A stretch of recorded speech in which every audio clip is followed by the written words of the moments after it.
And you've heard the messages encouraging you to get out and vote, but for some, that is much easier said than done. Of course, voting is not always easy for those with vision or hearing loss. Our Doug Reardon is live in the newsroom with a look at some of the barriers that those people face while they're at the polls. Doug? Yeah, good evening, guys. It's been easier, of course, this year with people able to vote from home for no reason at all. But for people who are deaf, blind, visually impaired, or hard of hearing, there are still a lot of concerns over both accessibility and over privacy.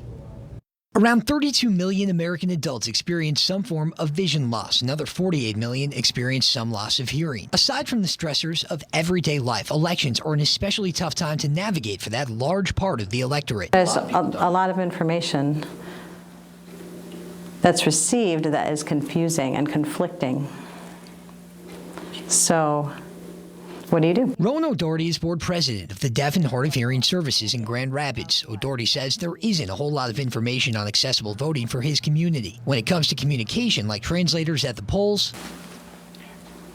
I've never seen one. And with poll workers now wearing masks to protect against COVID-19, communication just got a lot harder. If poll workers can't get a hold of clear masks, they need to understand that it needs to be completely visual, to not depend on the noise. So O'Doherty says poll workers should be writing things down and being specific to communicate when needed, because in person or absentee, everybody deserves their vote. I cannot tell you the feeling of excitement and exhilaration to be able to cast my own ballot. For blind voters, Chair Austin with the Association for the Blind and Visually Impaired says voting in person isn't always the easiest task. It also has Braille, and the voter can listen to the ballot and can vote that way. The county does place one assisted voting machine at each precinct, but you may not always remember how to use it. Sometimes the machine doesn't work as well as you would like it to. So to poll workers, Austin recommends knowing the technology, even expecting to have to use it, and be ready to make privacy a priority. I would make sure that the voter assist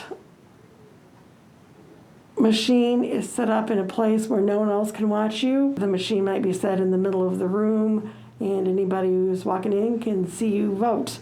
That's something that is not appreciated by anyone. And Austin says voters with vision loss can always print out an accessible ballot. But Austin and O'Doherty both stress in an election year already fraught with tension, patience from election workers and other voters will be key.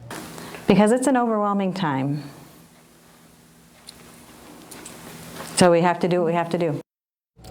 True for all of us. If you're blind or visually impaired, Chair says you can get your accessible ballot at michigan.gov/vote. Just make sure that you are near a printer when you do that. Rowan says to see about an ASL translator and for more deaf and hard of hearing resources on voting, you can go to signvote.org. Ryan, Annie.